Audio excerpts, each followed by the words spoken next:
Ç'ndodh kur mitet bëhen më të zhurmshme se dia, kur gjuha në vend që të na lidh kthehet në vegël të fantazisë, konspiracionit dhe nacionalizmit. Në këtë episod flas me shkrimtarin dhe studiuesin Ardian Vebiu në lidhje me valën e rritje të anti-intelektualizmit, nga mitet virale për vjetërsinë e gjuhës shqipe tek forcat më të padukshme që nxisin refuzimin e dijes. Kush përfiton kur e vërteta zvendësohet nga spektakli dhe si mund të reagojmë kur edhe njerëzit tanë më të afërt fillojnë të besojnë tek e pabesueshmja?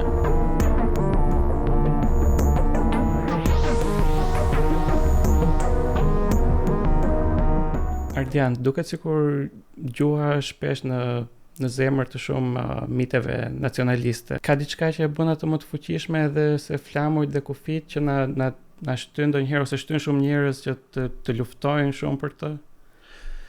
E pati filluar rilindja kombëtare këtë gjë që me arbreshët të punë e gjuhës. Edhe duke vazhduar pastaj me këta tanët këtej me të madhe, duke e vënë në qendër të projektit kombëtar. Kishte një arsye kjo, sepse vendet tjera fqinje me ne kishin vënë fenë, kështu ne se vinim dot për shkak se s'kishim imunitet në fe. Atëherë çfarë do na mbetej?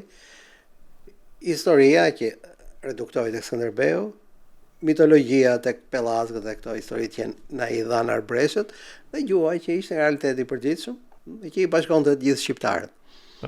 Edhe gjuha ka këtë, domethënë, erdhi nga rilindja në kohën e totalitarizmit, mori trajta të tjera, kështu, edhe miti, edhe kulti, kështu, u regjimentua, u disiplinua shumë.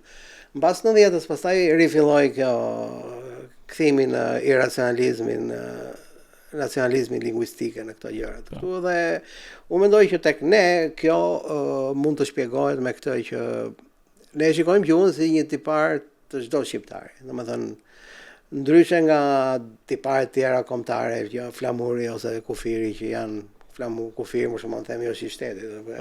Ne shtetin akoma se kemi interiorizuar mirë si kombë, si individ.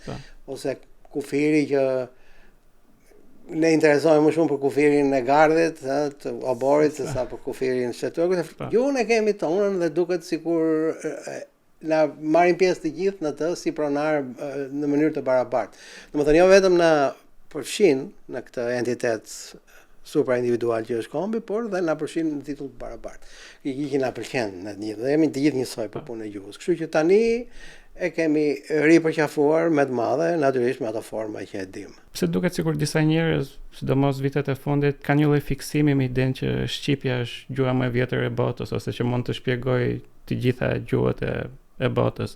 A mund të themi që ka një lloj plagë ose një lloj ankthi që kjo bestytni ose ky mit në një farë mënyrë e qetëson? Kjo është një pikpamje kështu, po ta marrësh, është iracionale, sepse edhe vetë madja e moshës gjuhës është problematike. Po të futesh në gjuhësi dhe të shikosh, e kupton që është e vështirë që ta bësh, edhe nuk ka dhe shumë kuptim, më thënë, duhet të vësh parametra të caktuar, e vjetërsia, mosha.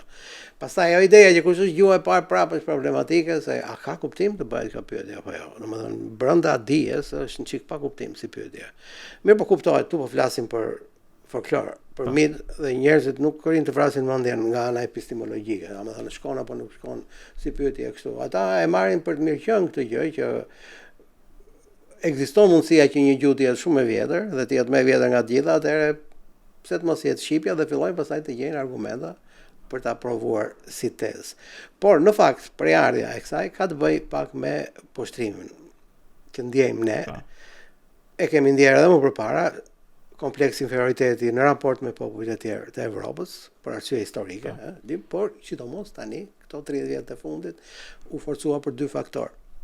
Mendoj, ne kam përmendur edhe në libër pak.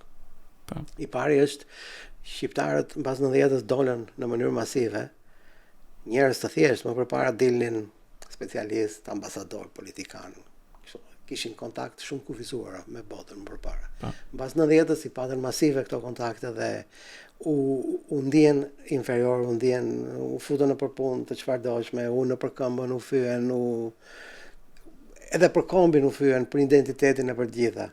Dhe përveç sikur mos mjaftonte kjo, ndodhi dhe ajo që ndodhi në Kosovë, që ishte një tjetër lloj poshtrimi fyerje, domethënë shqiptarët përballë serbëve që u ndjen të përsekutuar. Domethënë ndodhi një lloj persekutimi real, le të themi 70%, imagjinar 30%, Dhe ky persekutim, pastaj dihet atë sa mekanizma psikologjik, persekutimi çon në paranojë. Ne nuk na duan, ne na luftojnë dhe paranoja pastaj në një fazë më të avancuar çon në mani madhështie, megalomani. Domethënë ne na përsekutojnë sepse ne jemi më të mirët. Ne jemi më të mirët. Domethënë ne sundojmë gjithçka dhe kuptohet. Gjëja më e thjeshtë është gjua. Domethënë gjua shqipe është më e vjetër sepse këtë gjë e gjejnë edhe në për tekste, edhe në për poema, edhe në për këto të rilindjes janë gjithmonë në dispozicion. Kështu që pse jo, më e vjetër dhe pastaj fillon mendja dhe punon në ato drejtime që i kemi përshkruar për të gjetur, për të provuar që shqipja është në themel të shumë gjuhëve dhe mundësisht të gjithave. Shpeshherë bëhet një lloj krahasimi midis shqipes dhe greqishtes së vjetër, domethënë thuhet që përmes shqipes mund të kuptosh disa shkrime në greqishtën e vjetër. A ka diçka të saktë në këtë tezë? Jo, nuk ka. Domethënë, kështu siç është shprehur, nuk ka asnjë kuptim kjo gjë. Shqipja dhe greqishtja e vjetër, e para punës si dy gjuhë i përkasin kohë kaq të ndryshme. Greqishtja e vjetër është tazëm 3000 vjet që njihet e shkruar. Shqipja për fat keq, jo, nuk është faj greke për këtë gjë. Por krahasimi vet është i vështirë të bëhet midis këtyre dy entiteteve që janë kaq distancë kohore me njëra tjetrën. Tjetra është që shqipja dhe greqishtja janë gjuhë indoeuropiane. Të dyja. Greqishtja ka shenja të kësaj, siç i ka dhe shqipja. Dhe këto bëjnë që në disa nivele shqipja dhe greqishtja e vjetër të përkojnë. Ka disa fjalë të cilat ngjajnë, po ngjajnë sepse janë gjuhë indoeuropiane. Po, janë pjesë e një. Janë bashkëpërkime i thon këtyre në gjuhësinë historike, në anglisht do t'i thoshin cognates. Janë fjalë që tregojnë që këto dy gjuhë janë motra në kuptimin që i përkasin të njëjtës familjeje. Aq më tepër tani që mendohet se shqipja dhe greqishtja janë edhe më të afërta mes tyre se që janë secila me gjuhë të tjera indoeuropiane, sepse i përkasin një nën grupi bashkë me armenishtën dhe me një gjuhë të vdekur si për shembull frigjigjtja që janë shkëputur nga trungu indoeuropian më herët se gjuhët e tjera. Domethënë ka diçka që i afron, po në lashtësi shumë të thellë. I afron. Po të shikosh edhe nga ana gramatikore, të zëm, ka disa gjëra që të habisin. Për shembull, po duhesh të futesh në hollësi. Mënyra si e formon shqipja pësoren dhe vetvetoren, këto lahem, lahesh, lahet e kështu. Shumë ngjashme me mënyrën si e formon greqishtja. Kurse shumë gjuhë të tjera nuk e kanë kështu, po të shikosh. Domethënë kanë ca gjëra të përbashkëta që ata që i kanë studiuar mendojnë që shqipja dhe greqishtja këto i kanë nga që kanë inovuar bashk. Kjo është shumë e rëndësishme në gjuhësinë historike, kur ti arrin të zbulosh që dy gjuhë kanë inovuar në mënyrë paralele bashk. Kjo tregon që kanë qenë disi afër njëra tjetrës. Mirë, po kjo nuk mjafton për të shpjeguar ato gjërat e Homerit, ato janë krejtësisht fantazi, nuk ka asnjë bazë. Nuk ka asnjë bazë. Ato pak fjalë që Homeri i ka të përbashkëta me shqipen, i ka sepse të dyja gjuhët kanë nga këto bashkëpërkimet indoeuropiane të vjetra. Është mirë që i ka, në kuptimin që pse tregon që konfirmon që dhe shqipja i përket familjes indoeuropiane, nëse do kishim nevojë për këtë provë. Ka që jo më tepër. Do të pyes edhe për këtë, domethënë dëshirën ose pasionin që kanë ata që ju në libër dhe në shkrimet tuaja i quani turbo-albanolog dhe që nuk janë, po themi, shkencëtar të gjuhës. Dëshira e njerëzve që nuk kanë asnjë lloj lidhjeje me lingvistikën apo me studimin e gjuhës për të marrë me disa nga aspektet më të vështira të saj, nga se mendon se vjen kjo, sepse për mua për shembull nuk jam njohës i asaj fushë dhe kam një interes të përgjithshëm kulturor për të ditur thjesht si ndryshojnë gjuhët, si evoluojnë, sepse tregon edhe për evoluimet e shoqërive, lëvizjet e popullsive, por nuk e di nga lind për këta njerëz kjo dëshirë kaq e madhe për të marrë dhe për të bërë libra dhe për të bërë fushata dhe simpoziume nëse mund t'i quajmë. Po bëjmë një marrëveshje në fillim. Unë do të konsideroj përpjekjet e këtyre si të bëra në mirëbesim të këtyre njerëzve. Nuk po them që janë mashtrues ose kështu, nuk po futem fare në atë. Po marr sikur këta njerëz vërtet, të gjithë mendojnë që po i shërbejnë gjuhës shqipe, kulturës shqiptare, kombëtarizmit e tjera. Domethënë e kanë me shpirt. Po e marr si një të mirë qenë këtë gjë në mënyrë që të ndërtojnë një argument. Këta mendojnë se ndihmojnë duke ju futur analizave etimologjike. Qëllimi i tyre është edhe në hapësirë dhe në kohë. Në kuptimin e parë duan të tregojnë që shqipja shpjegon shumë gjuhë të tjera në mënyrë etimologjike. Për shembull italishtën, gjermanishtën, sanskritishtën ka marrë njëri, çdo gjuhë që të të bjerë dora, serbishtën, anglishtën, çdo gjuhë, asnjë gjuhë nuk i shpëton këtij trajtimi. Domethënë gjenden aty elemente të shqipes dhe shpjegohen fjalët e asaj gjuhë me anë të rrënjve ose të fjalëve shqipe. Kjo është tipari hapësinor. Ka një tipar pastaj kohor ose diakronik që e quajmë në lingvistik, që ka të bëjë me historinë. Kjo ka të bëjë me atë që nga vjen. Domethënë gjuhët e tjera vijnë nga shqipja. Kjo është tjetër gjë. Është tregon një proces historik. Domethënë ka qenë shqipja e cila pastaj ju ka dhënë këtyre gjuhëve fjalë, mund të ketë dhënë edhe tipare gramatikore, gjëra e kështu, por gjithsesi ajo rrjedha e elementit lingvistik ka qenë nga shqipja drejt këtyre gjuhëve. Dhe me këto teza, këta autor, si mund të quajnë ndryshe, duan ta përmbysin krejtësisht atë gjuhësinë historike dhe albanologjinë sa i përket gjuhës, po jo vetëm, se ka që merren edhe me arkeologji, me histori, me kështu. Domethënë deri më sot, thonë këta, shqipja, shqiptarët, historia e tyre e tjerë është parë si një efekt i ngjarjeve, gjërave që kanë ndodhur, domethënë për shembull në gjuhën shqipe kanë hyrë huazime. Pa shumë. Kjo gjë është menduar deri tash dhe specialistët i kanë izoluar e klasifikuar etj. Këta thonë jo, nuk është e vërtet, përkundër, është shqipja që ka dhënë andej. Pra bëjnë një përmbysje paradigmatike, do të thonë që tani shqipja del në rrënjë të gjithave dhe këta të tjerët kanë marrë nga shqipja dhe pastaj kalohet në fazën e dytë, që është faza e paranojës, i thonë që ata studiosët e dinë që por e fshehin, sepse duan të na poshtrojnë, duan të na mbajnë poshtë, sepse e dinë fuqinë që mund të ketë gjuha shqipe, kultura shqiptare dhe shqiptarët vetë, nëse këto gjëra dalin në shet.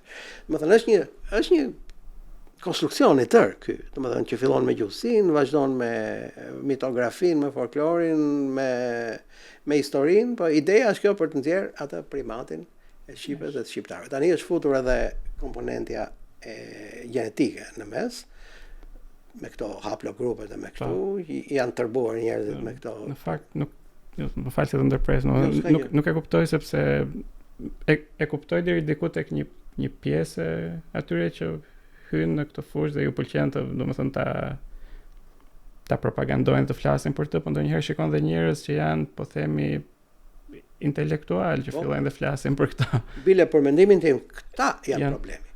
Këta janë problemi sepse këta ndërmjetësojnë midis një periferie e cila gjithmonë ka ekzistuar. Njerëz që nuk e kuptojnë shkencën, nuk duan ta kuptojnë, e refuzojnë, edhe si metodë, edhe si rezultate, dhe duan të bëjnë ato gjërat e tyre. Kështu ka pasur, edhe ka gjithmonë. Jo vetëm në Shqipëri. Ka në botë.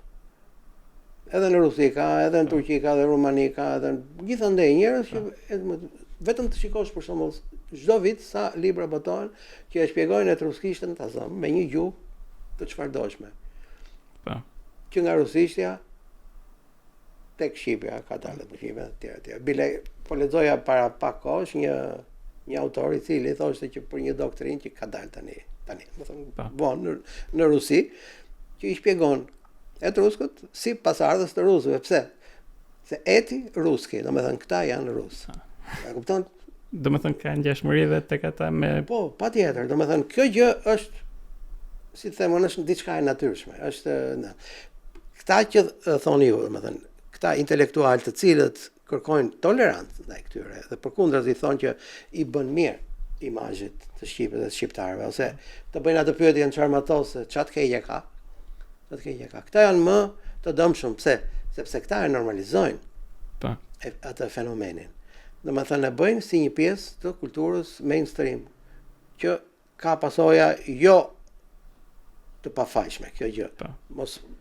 Mos futemi aty, po këta intelektual të cilët duhej ta dinin që nuk bëhet kështu, këta e bëjnë sepse ju duket interesante, ju duket se kështu po të rreqin vëmendjen e njerëzve, po fitojnë pikë në opinion, etj. Domethënë bëjnë ca kompromise që një intelektual nuk duhet të bënte sepse janë me pasoja si gjithmonë. Në fakt jam akoma duke lexuar librin tuaj më të fundit për altarët e gjuhës shqipe, dhe një nga në fillim të librit ju lini të kuptohet pak a shumë që turbo-albanologët ose albanologët alternativ, po i quajmë, mund të mos jenë dhe se ata e prezantojnë veten si mendimtar të pavarur, pra të lirë, të çliruar nga establishmenti, nga akademia, po ju lini të kuptohet që mund të mos jenë dhe aq të pavarur sa paraqiten. Dhe dua t'ju pyes çfarë ju shtyn të mendoni që mund të jenë duke u keq përdorur nga palë të treta, dhe kush mund të jenë këto palë të treta?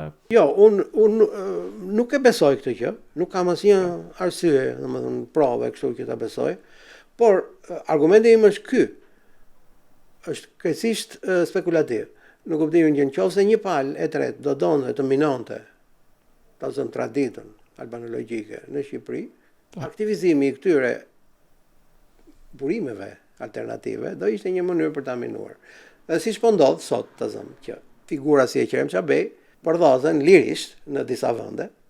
Dhe kjo gjë unë them që nuk i bën mirë dijes shqiptare, kulturës shqiptare, sepse nuk kemi dhe kaq shumë që të lejojmë të rrëzohen e të baltosen. Por mua këta njerëz nuk është vetëm Qerem Çabej. Unë i njoh këta të fushës time, të zëm duke filluar që nga Aleksandr Gjovani tek e Qerem Çabej, te Shaban Demiraj, po ka dhe në fushat e historisë, ka në arkeologji, ka njerëz që kanë qenë të përgatitur dhe kanë punuar në një kohë ku kishte shumë gjëra për të thënë. Dhe këta njerëz krijuan një traditë, ose në rastin e gjuhësisë e quam mëtej, sepse ishte krijuar tashmë me albanologët e huaj. Po janë njerëz të cilët kontributi i tyre është në themel të dijes shqiptare. Nëse ti tani del dhe fillon të thuash që ç'është ky Çabej i shitur tek sllavët, etimologjitë e tij janë të paguara etj, për mua kjo gjë e dëmton jo vetëm reputacionin e Çabejt vet, po dëmton traditën albanologjike si të tillë. Dhe prandaj është argument spekulativ. Do thoja që një forcë e tretë që do donte ta rrëzonte vetdijen albanologjike të kulturës shqiptare, do ta fillonte që këtej. Natyrisht, këta që e bëjnë realisht nuk di çfarë të them. Unë disa edhe i njoh, kështu nuk kam asnjë provë të them që janë e bëjnë me qëllim që të minojnë ato e kështu. Këta janë të bindur se kanë diçka të rëndësishme për të sjellë në albanologji. Po mund të jetë edhe një lloj, ndoshta jo për të gjithë, se nuk është mirë të përgjithsojmë, domethënë të gjithë alternativët. Po për që ata dhe nuk se janë të koordinuar. Nuk janë të koordinuar. Ka disa përpjekje që bëhen her pas here për t'i mbledhur bashkë kështu, po në përgjithësi jo, domethënë ata janë akoma në fazën kur operojnë individualisht. Shumë njerëz sot domethënë përballen edhe me këtë problemin dhe vetë has ndonjëherë personalisht që njerëz të afërt, miq, familjar, të njohur, ndodh që një ditë domethënë është sikur zgjohen dhe janë radikalizuar, po themi në thonjza, nga këto teoritë konspirative, qoftë teoritë e albanologëve alternativ, qoftë teori konspirative që lidhen, nuk e di, me vaksinat, me tokën e sheshtë. Dhe është pak e dhimbshme dhe pak e vështirë, se ndonjëherë nuk di si të sillesh, si të ndërveprosh me ta pa e përkeqësuar situatën. Të heqin vizën, po ti konfrontosh ballazi, thonë që çfarë thua ti? Kjo është si një lloj dije subversive që e kanë përqafuar një masë e madhe njerëzish që përpunohet në për kafe zakonisht, ose në pietore, ose me një gotë përpara kështu, dhe sillen fakte, argumente, prova që gjithçka që konsiderohej si dije konfirmuar zyrtare është gënjeshtër dhe mbrapa çdo fakti qëndron e vërteta që është e kundërt. Dhe kjo u acarua shumë në kohën e Covidit veçanërisht, sepse u krijua një situatë sociale një çike tendosur e frikshme dhe i ushqeu këtë lloj paranojash, gjithandej në gjithë botën, jo vetëm në ti ke sot e kësaj dite, në Amerikë dhe në Angli, po ti shikosh këto gazetat tabloide, çdo artikull me natyrë mjekësore, shkencore etj, gjithmonë në përkomente do dalin njerëz do përmendin vaksinat. Do të thonë sot vaksina shikohet si një forcë skeqjes nga njerëzit. Dhe këtë gjë, siç e thoni dhe ju, mund të të bjerë që ta kundërshtosh në muhabet me miqtë tu. si do e thuash, unë nuk kam mund që të çfarë do t'i thuash, vetëm mund të, sepse edhe unë vetë nuk është se edhe unë dyshoj ndonjëherë në kuptimin që them ajo vaksina në çiksi shumë shpejt, mirë po është edhe nuk është e shëndetshme që të dyshosh për gjëra të tilla në një kohë që ti vetë i ke pranuar. Dhe ta them si mund të dyshosh për vaksinën kur e ke bërë ti vetë ose e ka bërë fëmia jot ose është një vendim që do ta marrësh duke peshuar pro dhe kundra. Po përgjegjësinë do ta mbash ti vetë. Nuk mund t'ja lësh përgjegjësinë atij do të dolin në televizor dhe na gënjeu. Po dakord, po ti ke pasur mundësi dhe të shletosh. Po. Ose për mjekimet alternative kundër Covidit që nxorën për shembull këtë hidroksiklorokinën ose atë ivermektinën, që është një ilaç antiparazitare kështu. Tash u than dolën dhe mjek që i than këto gjëra kështu. Siç ndodh edhe për Shqipen, të them që nuk janë vetëm inxhinierë dhe llogaritarë që dalin, ka ndonjëherë edhe gjuhëtarë që dalin me teze alternative. Ka në anglisht këta njerëz që janë të fushës, po që megjithatë zgjedhin të ndjekin një rrugë kështu krejtësisht autonome, i quajnë crackpots. Crackpots, për shembull, crackpots është ai që nuk mund ta skualifikosh sepse ai di, për shembull mund të jetë një mjek, po që ta refuzon ekzistencën e virusit HIV, për shembull, ka të tillë, ja mjek, në virusin. Ky është crackpot. Po problemi është që të gjitha kur flasim me publikun, krijojnë probleme sepse publiku beson në mënyrën e vet dhe nuk i ka mekanizmat mbrojtës. Që do t'i ofronte mendimin kritik, po mund t'i ofronte edhe një farë njohurie në atë fushë. Po publiku se ka dhe sa më shumë që kalon koha, aq më lagurigjesh publiku sepse interneti nuk ta jep këtë, interneti t'i jep njohuri kështu të pa koordinuar atë një rrëmuj e kështu. Edhe gjithmonë është rreziku që ai tjetri, nëse ti ja kundërshton këtë gjë, të konsiderojë se budalla ose të shitur. Duhet ju pyes nga ana shkencore, nga ana akademike, si njohës, si mirë i gjuhës, a ka diçka unike gjuha shqipe ose diçka që po themi mund të na bëj krenar, jo të na jap superioritet, po diçka që ndoshta nuk e gjen në gjuhë të tjera. Po patjetër, se tash çdo gjuhë është mund ta trajtosh si një individ, si një entitet individual dhe ka tipare, të cilat asnjë gjuhë tjetër nuk i ka. Mund të ketë këtë ose atë veç, po një kompleksitet tipare, siç ka shqipja, natyrisht nuk e gjen në asnjë gjuhë tjetër. Shqipja ka këtë veçori që duke qenë në kontakt me shumë kultura në histori, duke filluar që pa lëmë më njanë Greqinë e vjetër, po që me Romën e lashtë, me Krishtrimin, me Bizantin, me Slavët, me Venedikun, me Osmanët, me Italianët. Kjo gjë e ka bërë Shqipen edhe më unike se ç'ishte, sepse ka marrë elemente nga të gjitha dhe i ka integruar. I ka integruar duke ruajtur identitetin e vet si gjuhë, domethënë pa u dobësuar si gjuhë, se ka dhe gjuhë që kreolizohen pastaj dhe është tjetër mesele ajo. Shqipja i ka ruajtur, po të sjell vetëm një shembull.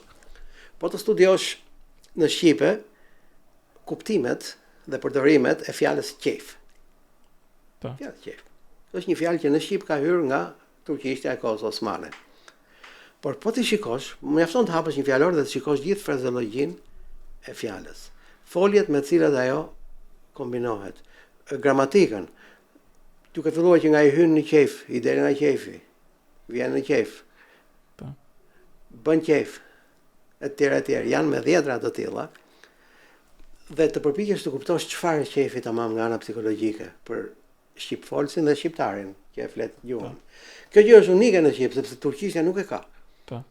Është një përpunim unik dhe që lidhet pastaj në analizë të fundit edhe me atë psikologjinë kombëtare që nëse duam ta quajmë. Ka shumë fjalë të tilla, të cilat janë përpunuar dhe janë integruar në gjuhë, por në nivelin oral. Kjo është tjetër karakteristikë, sepse shqipja nuk është shkruar, domethënë, dakord e filloi Buzuku në shekullin e 16, u shkruajt nga pak, jo Bejtë Xhinj, jo Priftrint, jo kështu. Po në nivel popullor, shkolla në fund të shekullit 19 filloi. Deri atëherë nuk shkruhej shqipja, ekzistonte në nivel oral. Ne që jemi produktet kulturës shkruare, kemi shumë të vështirë ta kuptojmë si funksionon oraliteti. Për shembull, boll të marrësh kanunin e Lek Dugagjinit, ta shikosh, ai Shtjevan Gjaçovi që e mblodhi dhe e sistemoi dhe e komentoi, ai e transformoi në një formë që të ishte e lexueshme për njeriu që është formuar nëpërmjet shkrimit. Por po ta shikosh kanuni është i gjithë i artikuluar në proverba. Proverbat i ka aty në libër. Proverbat janë karakteristika e oralitetit. Domethënë proverba nuk dihet kur stën kush e ka thënë si që është kështu. Dhe proverbat mbahen mend sepse si shkruan njëri. Po. Dhe duhet ishin të tilla, jo vetëm që të zbatoheshin në situata kur ishte nevoja, për shembull, kur vra dikush ose kur një kalu fut në një pronë ose kështu, të ishte gati proverba, por të ishin dhe të tilla që të ishin në harmoni me njëra tjetrën, sepse ti nuk mund të kesh një proverb të tjetër, nuk mund të shtim me një proverb tjetër më tutje. Pra oraliteti e krijon gati si me magji këtë lloj sistemi kështu që funksionon. Dhe ne këtë sistem e kemi akoma në shqip të oralitetit, sepse vetëm 150 vjet kanë kaluar, kështu që ne akoma sot funksionojmë, edhe gjuha vetë funksionon me disa mekanizma të oralitetit që gjuhët e tjera nuk i kanë. E kjo e bën unike gjuhën në çmë mënyrë, sepse jep një fuqi shpresë shqipes që gjuhët të tjera po të marrësh frëngjishtën është e vdekur komplet, sepse ka një shekull, 1000 vjeçar që shkruhet. Kështu që ata që duan të fusin diçka të re në frëngjisht sot, ose bëjnë lojra me fjalë ose kështu, ose marrin nga zhargoni i rrugës, e kupton, po të lexosh një libër që ose një film të shikosh të zëm të Parisit rrugës e kështu, s'kupton asnjë gjë se po ditë frëngjisht sepse është i përzier me zhargonin e arabëve të këtyre. E kam fjalën që në Shqip ne kemi akoma këtë privilegj që gjuha nuk është shkëputur nga oraliteti. Por që ta shfrytëzojmë edhe shkrimtarët, edhe poetët që ta shfrytëzojnë duhet që të dinë se ku të shikojnë. Dhe këtu kanë rol antropologët, etnolingvistët dhe gjuhëtarët vetë, të cilët kanë akoma vend për të sjellë lexuesit ose përdoruesit në përgjithësi pasurinë e gjuhës. Po jo siç është sjell deri tash, se ne deri tash sjellim lista, fjalët e rralla të fshatit aty, edhe ato emrat e deleve kështu. Ato mirë që ti kesh, pa jo si të kesh pulla poste. Pulla posta, pulla e ka bër rolin e vet, e ka çuar një letër e kështu, tash ti e ke mban në një katalog, po është më tepër si një lloj koleksionimi. Problemi është që si ta shpëtosh gjuhën të gjallë, jo të ngordhur, ose ato koleksionet e insekteve për shembull që e ngul me gjilpër fluturën, jo. Kemi një mundësi që ta kemi të gjallë fluturën, sepse e kemi akoma kohë ne të shqipës. Vetëm se duhet punë e madhe në atë drejtim, tash do dal fjalor i madh, me shpresë që ky fjalor të japi një shtys edhe këtij lloji studimi, domethënë studimit të oralitetit, të gjurmëve të oralitetit në Shqipe. Mirë, Erdian, unë të falenderoj që ishe pjesë e Apostrof. Të lutem, të falenderoj dhe unë se me këtë rast prekëm tema me rëndësi edhe me interes. Ky podcast mbështetet nga Abi Bank.